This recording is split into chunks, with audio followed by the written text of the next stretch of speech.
Hello అండి, welcome to my channel. చూస్తున్నారు కదా, తనకి మోకాలు నొప్పి ఉంది సివియర్గా. ఎలా నడుస్తుందో చూస్తున్నారు కదా, కుంటూ నడుస్తుంది. తనకి ఆస్ట్రియో ఆర్థరైటిస్ ఆఫ్ నీ ఉంది. ఈ వీడియోలో నేను క్లియర్గా అసలు ఆస్ట్రియో ఆర్థరైటిస్ అంటే ఏంటి, ఎందుకు వస్తుంది, ఇంకా మనం ఫిజియోథెరపీ వల్ల ఏమేమి ట్రీట్మెంట్ తీసుకోవచ్చు, ఎక్సర్సైజెస్ అన్నీ క్లియర్గా చెప్తాను.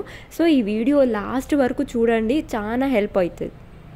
ఇది మోకాళ్ళు అరగడం వల్ల, ఇంకా ఇది ఒక ఇన్ఫెక్షన్ కాదు, ఇది డ్యామేజ్ ఆఫ్ ఈ కార్టిలేజ్, బోన్కి అవుటర్లో కార్టిలేజ్ ఉంటుంది అక్కడ నీస్ దగ్గర. ఆ కార్టిలేజ్ డ్యామేజ్ అవ్వడం వల్ల దాని ప్లేస్లో కొత్త బోన్ ఫామ్ అవుతుంది అన్నట్టు. అందువల్ల ఈ మూమెంట్ సరిగ్గా ఉండదు, టైట్ అయిపోతుంది, ఇంకా నడవడానికి కష్టం ఉంటుంది. ఇంకా ఇది ఎందుకు వస్తుంది అంటే, ఈ ఎగ్జాక్ట్ దీనికి కాజ్ ఏంటో తెలీదు, కానీ కొన్ని ఫ్యాక్టర్స్ అయితే అందువల్ల రావచ్చు అని చెప్పచ్చు. ఏంటంటే ఒబేసిటీ, లావు ఉండడం వల్ల, జెనెటిక్స్, హెరిడిటరీ, ఆక్యుపేషన్ అంటే వాళ్ళు చేసే వర్క్ వల్ల, లైక్ కొందరు ఎక్కువ మార్నింగ్ టు నైట్ వరకు నిల్చొనే ఉంటారు, స్పోర్ట్స్ ఎక్కువ ఆడతారు, అలా సివియర్గా మోకాళ్ళ మీద ఎక్కువ ప్రెజర్ పడడం వల్ల ఈ ఆస్ట్రియో ఆర్థరైటిస్ ఆఫ్ నీ తొందర వచ్చే అవకాశం ఉంటుంది. అంటే 30-40 ఇయర్స్ నుండే స్టార్ట్ అయిపోతుంది అరుగుదల.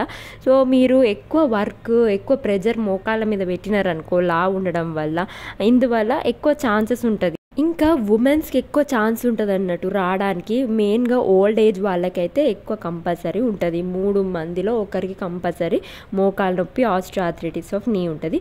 తన కంప్లైంట్ ఏంటంటే ఏమేమి చెప్తుంది, పెయిన్ ఉంది నాకు, మార్నింగ్ స్టిఫ్నెస్ ఉంది, అండ్ మూమెంట్ చేయలేకపోతున్నా, ఇంకా కలుక్కని సౌండ్ వస్తుంది, ఇంకా మొత్తం జివ్వుమని ఆ లెగ్ వరకు మొత్తం లాగుతుంది నరాలన్నీ అన్నట్టు చెప్తున్నారు తను కంప్లైంట్స్. పేషెంట్ స్టెప్స్ ఎక్కేటప్పుడు మంచి లెగ్ ముందు పెట్టి పైకి ఎక్కాలి, దిగేటప్పుడేమో ఉల్టా మోకాలు నొప్పున్న లెగ్ ఏమో కింద పెట్టి దిగాలి, సపోర్ట్ తోటి దిగాలన్నట్టు కిందికి. ట్రీట్మెంట్ వచ్చేసి 50% పేషెంట్స్ స్టార్టింగ్ కన్సర్వేటివ్ ట్రీట్మెంట్ తోటే సెట్ అయిపోతుంది అన్నట్టు. స్టార్టింగ్ అని చెప్పిన కొన్ని మెథడ్స్ తోటే, అదేంటంటే వెయిట్ తగ్గడం, ఇంకా ఐసోమెట్రిక్ క్వాడ్రిసెప్స్ ఎక్సర్సైజెస్ అని బేసిక్ ఎక్సర్సైజెస్, అవి నేను చెప్తాను లాస్ట్లో. ఇంకా NSAIDs అంటే డ్రగ్స్, ఇంకా మజిల్ రిలాక్స్ అవ్వడానికి డ్రగ్స్, ఇంకా PRP ట్రీట్మెంట్, ఇంజెక్షన్స్, అవి కూడా 3 కంటే ఎక్కువ తీసుకోవద్దు. ఇంకా లైట్ వాకింగ్ అండ్ లైట్గా ఎరోబిక్ ఎక్సర్సైజెస్ కొద్దిగా చేయొచ్చు. హీట్ థెరపీ, హీట్ వేడి కాపం లేదా అల్ట్రాసౌండ్, ఈ టెన్స్ ఫిజియోథెరపీలో అవి తీసుకోవచ్చు. వాటి వల్ల 50% తగ్గిపోతుంది అన్నట్టు 50% పేషెంట్స్కి. Front, back, round, reverse. చూడండి, ఇక్కడ మోకాళ్ళ కింద మనము టవల్ రోల్ చేసి పెట్టచ్చు, లేదా పిల్లో అన్న పెట్టచ్చు. దాన్ని క్వాడ్రిసెప్స్, హ్యాండ్ స్ట్రింగ్స్ మజిల్స్ని స్ట్రెంత్ చేయడం అన్నట్టు. ఇక్కడ ఎవ్రీ 5 minutes 1 hourలో ఎవ్రీ 5 minutes చేస్తే అది క్వాడ్రిసెప్స్ అనేది బాగా స్ట్రెంత్ అవుతుంది. అది పవర్ హౌస్ అన్నట్టు నీకి. అది స్ట్రెంత్ అయితే మోకాలు నొప్పి తగ్గిపోతుంది. ఇప్పుడేమో మోకాళ్ళు మడవడం అన్నట్టు. పాదం, మోకాళ్ళు ఎంత వీలైతే అంతవరకు, ఒకవేళ కొద్దిగానే మడవడం వస్తుందంటే కొద్దిగా లోపలికి పుష్ చేయాలి, సో దట్ ఆ మూమెంట్ ఇంప్రూవ్ అవుతుంది. అండ్ నొప్పి లేనప్పుడే మోకాలు మడవడం అనేది చేయాలి.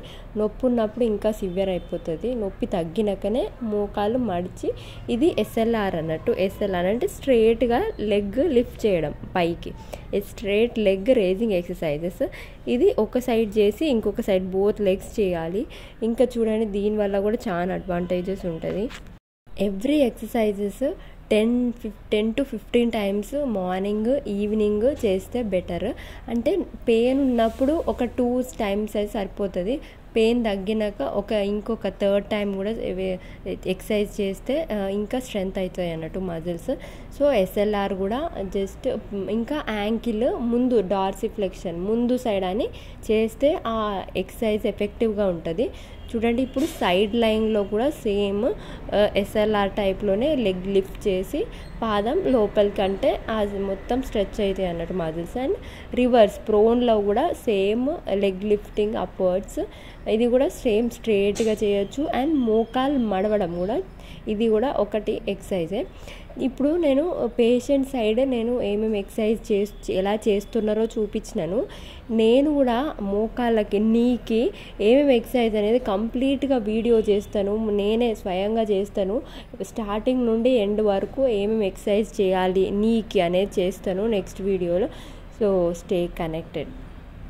చూస్తున్నారు కదా, ఇక్కడ పేషెంట్ కూర్చొని డైనమిక్ ఎక్సర్సైజ్ అన్నట్టు. ఇది పాదం కూర్చొని నీ అప్ అండ్ వెనక్కి కంప్లీట్ మూమెంట్, పాదం ముందు మీ సైడ్ చూడండి. ఇది నెక్స్ట్ నీస్ దగ్గరికి, ఫీట్ అపార్ట్ దూరం, తర్వాత ఆపోజిట్ చేయాలన్నట్టు. మోకాళ్ళు దూరం, తర్వాత పాదం దగ్గరికి. అలా ఈ సైడ్ మూమెంట్ కూడా చెప్పలేదు, అబ్డక్షన్ అడక్షన్ మూమెంట్ ఇది కూడా.